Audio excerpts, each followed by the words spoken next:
श्री शिवाय नमस्तुभ्यम। हर हर महादेव। दोस्तों, सावन के महीने में शिवलिंग से यह गुप्त चीज ले आना, अपने घर आपकी सभी मनोकामनाएं पूरी होंगी। इतना पैसा आएगा कि गिनते गिनते थक जाओगे। भगवान भोलेनाथ जी के आशीर्वाद से अपने जीवन में बहुत उन्नति करोगे। दोस्तों, हिंदू धर्म में सावन के महीने का बहुत अधिक महत्व होता है। सावन का महीना हिंदू पंचांग का 5वां महीना होता है। यह महीना भगवान शिव को समर्पित होता है। इस महीने में शिव भक्त भगवान शिव की विधि विधान से पूजा अर्चना करते हैं और सावन के महीने के सोमवार का महत्व और भी अधिक होता है। इस माह में शिव की पूजा अर्चना करने से सभी मनोकामनाएं पूरी हो जाती हैं। धार्मिक मान्यताओं के अनुसार सावन के महीने में भगवान शिव और माता पार्वती की विधि विधान से पूजा करने भक्त की मनोकामना पूरी होती है। इसके साथ ही सावन के सोमवार व्रत रखने से भोलेनाथ की विशेष कृपा प्राप्त होती है। दोस्तों, इस बार 11 जुलाई से सावन की शुरुआत होगी और 9 अगस्त को समाप्त होगा। इस सावन में 4 सोमवारी व्रत होगा। पहला सोमवारी व्रत 14 जुलाई को है, दूसरा 21, तीसरा 28 जुलाई और चौथा सोमवारी व्रत 4 अगस्त को है। कहा जाता है इस सावन के महीने में किसी भी व्यक्ति ने भगवान भोलेनाथ की थोड़ी सी भी पूजा साधना क्रिया कर ली तो उस व्यक्ति के जीवन की सभी मनोकामनाएं पूर्ण हो जाती हैं। उस व्यक्ति के जीवन के हर कष्ट खत्म हो जाते हैं और उस व्यक्ति के जीवन में धन आना शुरू हो जाता है। भक्तों, वीडियो आगे शुरू करें उससे पहले भगवान भोलेनाथ के इस वीडियो को लाइक अवश्य कर दें और कमेंट बॉक्स में हर हर महादेव सच्ची श्रद्धा से लिख दें, जिससे कि भगवान भोलेनाथ जी का आशीर्वाद आपको सीधे प्राप्त हो सके। दोस्तों, आज की इस वीडियो में हम आपको बताएंगे कि सावन के दिनों में आपको भगवान भोलेनाथ के मंदिर जाकर के क्या क्या भगवान भोलेनाथ को अर्पित करना और वहां से वापस क्या लेकर के आना है, ताकि आपके घर की गरीबी, दरिद्रता, परेशानी, कष्ट, दिक्कतें हमेशा के लिए खत्म हो जाए। दूसरी तरफ आपके घर पर सुख, समृद्धि, यश, वैभव, ऐश्वर्य की आपको प्राप्ति हो। ध्यान रखिएगा दोस्तों, सावन का माह का इंतजार हर व्यक्ति इसीलिए करता है ताकि उसको भगवान भोलेनाथ का आशीर्वाद मिल सके।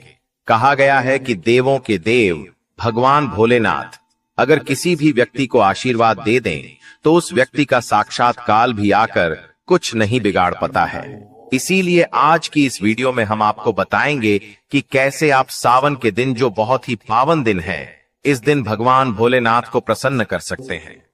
कैसे आपको भगवान भोलेनाथ का आशीर्वाद प्राप्त हो सकता है और कैसे सावन के दिनों में शिवलिंग की आपको पूजा करनी है, वह भी खास उपाय करते हुए कैसे आपको शिवलिंग पर क्या क्या चढ़ाना है और क्या क्या वहां से लेकर अपने घर पर वापस लेकर आना है, ताकि आपके घर पर अन्न और धन का भंडार कभी भी कम न हो।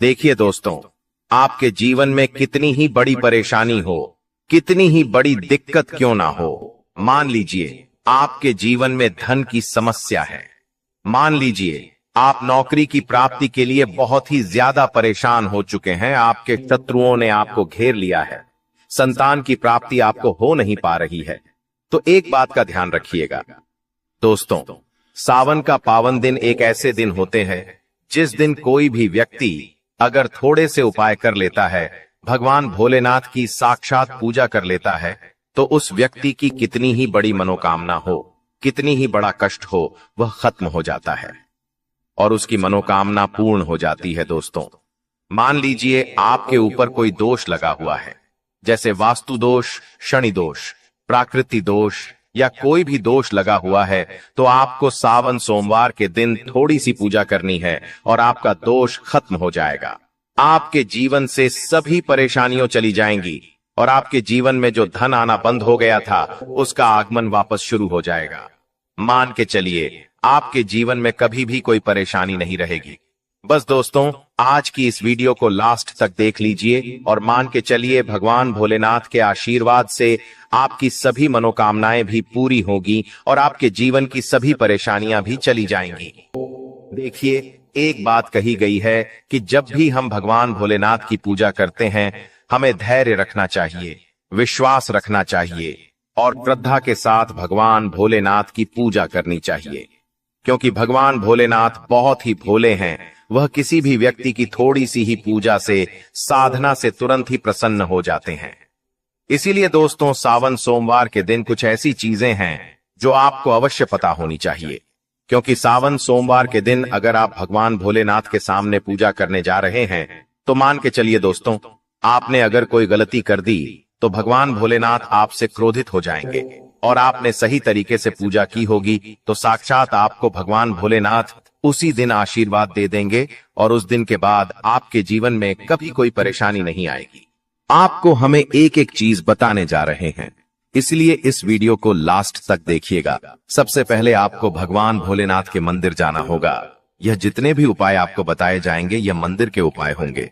देखिए, होता क्या है कि कई लोग हमसे पूछते हैं कि गुरुजी, हमारे घर पर शिवलिंग है, क्या हम घर पर पूजा नहीं कर सकते हैं? तो इसका उत्तर है नहीं दोस्तों, आपको मंदिर जाना पड़ेगा, क्योंकि मंदिर का जो शिवलिंग होता है और जो घर का शिवलिंग होता है, इसमें बहुत ज्यादा फर्क होता है। जो मंदिर का शिवलिंग होता है दोस्तों, इसकी जो एनर्जी होती है वो आपके घर के शिवलिंग से करोड़ों गुना ज्यादा होती है। इसमें ऐसी सकारात्मक ऊर्जा होती है जिसके सामने अगर आप थोड़ी सी पूजा करते हैं तो तुरंत ही उसका फल आपको मिलता है और आपके जीवन की हर परेशानी चली जाती है। तो आपको जितने भी आज उपाय बताए जा रहे हैं, आपके जीवन की परेशानी को खत्म करने के लिए, आपकी मनोकामना पूर्ति के लिए, उस उपाय के लिए तो आपको मंदिर जाना पड़ेगा। और सावन सोमवार का पर्व पड़ रहा है, वह आज दिन सोमवार को पड़ रहा है, तो यह दिन ऐसा है, इस दिन अगर आप मंदिर जाकर के भगवान भोलेनाथ की पूजा आराधना कर रहे हैं तो मान के चलिए दोस्तों, आपके जीवन में कभी कष्ट आ ही नहीं सकता। पूरे साल आपके घर पर अन्न धन का भंडार बना रहेगा। तो आपको क्या क्या ले जाना है वह कहीं पर लिख लीजिए, क्योंकि दोस्तों, अगर आपने एक भी गलती कर दी तो आपकी पूजा संपन्न मानी नहीं जाएगी। दोस्तों, सबसे पहली चीज जो भगवान भोलेनाथ के लिए आपको जल ले जाना है सावन सोमवार के दिन। कई लोग हमसे यह कहते हैं कि गुरुजी, जल जो है वह तो शिवालय में भी मिल जाता है, शिव मंदिर में मिल जाता है। तो नहीं दोस्तों, वहां का जल आप तभी चढ़ाई यह जब कोई दिक्कत हो, वरना घर से ही जल ले जाना चाहिए। आखिर घर से जल क्यों ले जाया जाता है, इसकी भी बात सुन लीजिए। घर से इसीलिए आपको जल ले जाना है ताकि आपके घर का जो जल ले जा रहे हैं भगवान भोलेनाथ पर चढ़ाने के लिए, उसी जल के द्वारा आप भगवान से जुड़ जाएंगे। उस जल के द्वारा आप भगवान को अपनी सभी दिक्कतें बता देंगे, और उस जल को जैसे ही भगवान भोलेनाथ पर आप चढ़ाएंगे, अपनी समस्याओं को बताते हुए, वह समस्या आपकी खत्म हो जाएंगी। इसलिए घर से जल ले जाएगा। आप सबसे जरूरी चीज जो जल ले जा रहे हैं उसमें 2-4 बूंद गंगा जल जरूर डाल दीजिएगा, क्योंकि गंगा जल डाले बिना आपकी पूजा संपन्न नहीं मानी जाएगी। महाशिवरात्रि के दिन तो आपको जल ले जाना है, उसमें गंगा जल डाल करके दूसरा आपको 3 पत्ते वाला बेल पत्र ले जाना है। दोस्तों, बेल पत्र बहुत ही शुभ होता है। आपने अगर मान लीजिए एक तरफ 1000 कन्याओं को खाना खिलाया है, दूसरी तरफ भगवान भोलेनाथ को बेल पत्र चढ़ाया है, तो ये दोनों बराबर माने जाते हैं, इसलिए बेल पत्र जरूर ले जाएगा। तीसरा, आपको सफेद पुष्प ले जाना है। सफेद पुष्प भगवान भोलेनाथ को चढ़ाए जाते हैं, इसीलिए सफेद पुष्प पर भगवान भोलेनाथ के लिए आपको ले जाना है सावन सोमवार के दिन, ताकि भगवान भोलेनाथ का आशीर्वाद आपको मिल जाए, जिसके बाद आपके जीवन के हर परेशानी खत्म हो जाए। दोस्तों, सफेद चंदन ले जाना अनिवार्य होता है सावन सोमवार के दिन। और ध्यान रखिएगा दोस्तों कि भगवान भोलेनाथ को अगर आप दूध अर्पित करने जा रहे हैं तो एकदम कच्चा दूध होना चाहिए, पका हुआ दूध नहीं होना चाहिए, कच्चा दूध होना चाहिए। अब आपको और क्या क्या ले जाना है देखिए। अगर आप चाहते हैं कि आपकी हर मनोकामना पूरी हो तो एक डिब्बा लीजिए, उसमें काली मिर्च भरकर ले जाइए। देखिए, बहुत ध्यान से सुनिए, जितनी आपको बातें बता रहे हैं, एक डिब्बे में काली मिर्च भर के एक लाल कपड़ा लीजिए, उसमें लौंग कपूर, इसको मौली धागे से बांध करके आपको अपनी जेब में रख करके ले जाना है। सिर्फ इतनी चीज आपको ले जानी है आज के दिन को। अब आपको पूजा कैसे करनी है, चलिए आपको बताते हैं, बहुत ध्यान से लास्ट तक देखिएगा। और जितनी भी चीज आपको बताई जा रही है, इन चीजों को आपको ले जाना है और शिवालय से वापस लेकर आना है अपने घर पर, ताकि आपको धन की प्राप्ति हो सके, आपकी कोई भी मनोकामना हो वह पूर्ण हो जाए। भक्तों, आप पहले जाएंगे मंदिर, सबसे पहले आपको इस बात का ध्यान रखना है, मंदिर जाने से पहले ही काले या नीले कपड़े का धारण करके मंदिर न जाएं, वरना भगवान भोलेनाथ का आपको क्रोधित रूप देखना पड़ सकता है।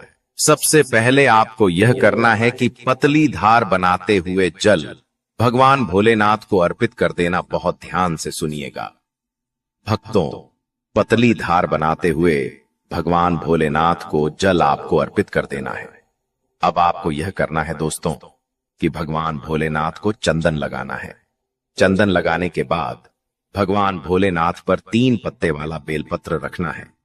3 पत्ते वाला बेलपत्र रखने के बाद आपको भगवान भोलेनाथ पर सफेद पुष्प अर्पित कर देना है। सिर्फ इतना आपको करना है। दूध अगर आप चढ़ाना चाहते हैं तो दूध भी आप चढ़ा सकते हैं, इतना बस आपको करना है। इतना करने के बाद आपको वहां पर खड़े होकर 108 बार, बहुत ध्यान से सुनिएगा, 108 बार आपको ओम नमः शिवाय का जाप करना है। या तो आप 108 बार कर लीजिए या 1008 बार कर लीजिए। यह 3 ऐसी चीज है जो आपको करनी है, इतना करना है। अब आपको क्या करना है, एक डिब्बा जो काली मिर्च का आप ले गए हैं, उस काली मिर्च के डिब्बे को आपको शिवालय के जो गिरता हुआ शिव धारा है, जो शिवलिंग से वहां पर पानी गिर रहा है, उसी शिव हरि के पानी से आपको छुआना है और अपनी जेब में वापस रख लेना है। यह जो लाल पोटली आप ले गए हैं बंद करके लॉन की, इसको भी छुआना है, वापस रख लेना है।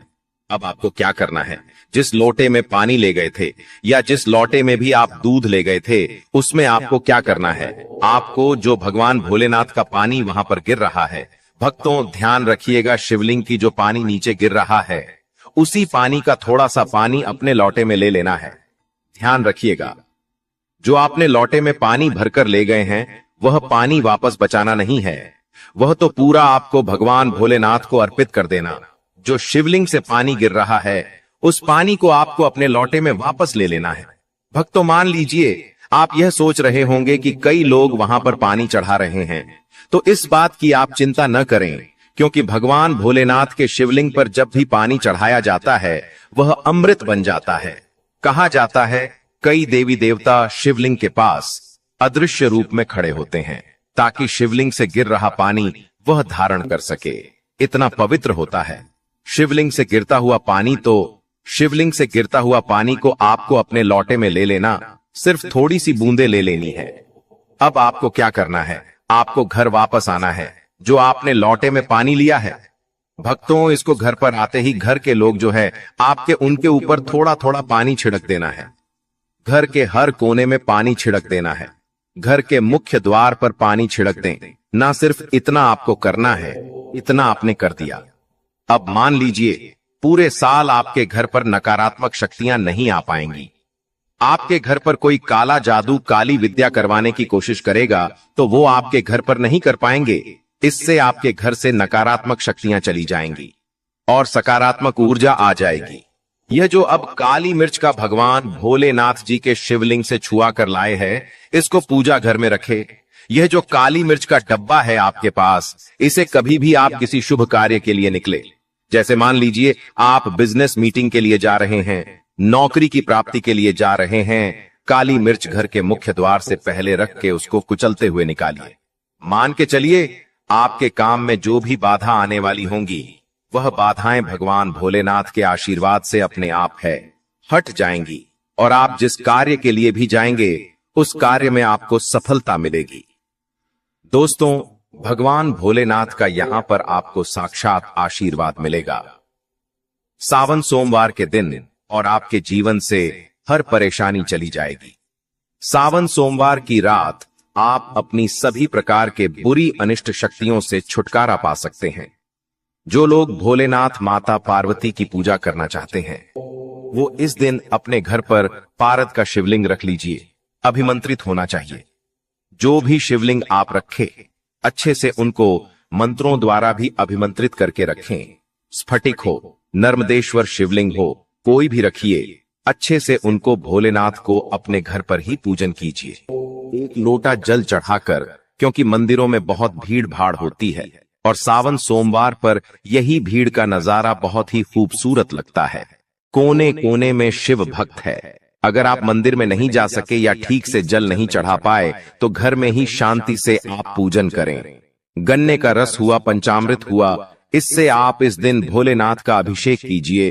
दूध, दही, घी, शहद, शक्कर, पंचामृत बना करके अभिषेक कीजिए। दोस्तों, फिर भोलेनाथ का श्रृंगार कीजिए।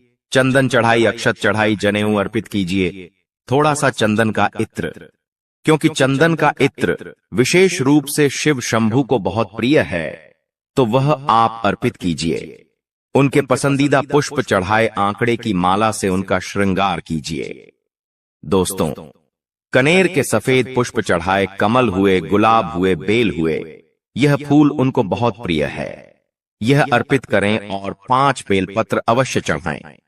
आप इस दिन चाहें तो या जो आपके पास बेलपत्र है उसी पर आप श्री श्री लिख करके या ओम नमः शिवाय या राम राम लिख करके अर्पित कीजिए। जो चिकना भाग होता है उस पर लिखिए और यह सीधा शिवलिंग पर अर्पित हो, इस प्रकार से आपको बेलपत्र चढ़ाने चाहिए। दोस्तों, आप विशेष कर इस बात का ध्यान रखें कि कटे फटे बेलपत्र न हो। जो व्यक्ति अधूरी चीज भगवान को अर्पित करता है तो उसे भी कटे फटे पत्तों की तरह ही कटा फटा फल ही प्राप्त होता है। इसीलिए कभी भी अपूर्ण सामग्री अर्पित न करें। दोस्तों, कहते हैं कि जब भोलेनाथ ने गले में विष धारण किया था तो आदिशक्ति मां के कहने पर देवताओं ने भगवान शिव के सिर पर भांग, धतूरा, बेलपत्र आदि रखा और निरंतर जल अभिषेक किया था, जिसकी वजह से उनके मस्तिष्क का ताप कम हुआ था और उस समय से ही भोलेनाथ को भांग धतूरा चढ़ाया जाता है। और यह बात भोलेनाथ के भक्तों में बहुत कम लोगों को ही पता है कि इसी कारण शिवलिंग पर भांग धतूरा चढ़ाया जाता है। दोस्तों, अगर आपके घर में शिवलिंग है तो आज के दिन आप चाहे तो शिव जी का त्रिशूल हुआ, डमरू हुआ, ये भी आप उनको अर्पित कर सकते हैं। शिव के डमरू की दमदम की ध्वनि मंगल गुरु से संबंधित होती है, क्योंकि चंद्रमा उनके मस्तक पर विराजमान होकर अपनी क्रांति से अनंत आकाश में जटाधारी महामृत्युंजय को प्रसन्न करता है। और बुध आदि ग्रह है, इसमें संभाव से सहायक होते हैं। तो यह आज के दिन डमरू अर्पित करें। भोले बाबा का डमरू आप धारण भी कर सकते हैं। अभिमंत्रित करके आप अपने शरीर पर छोटा सा चांदी का डमरू धारण करें।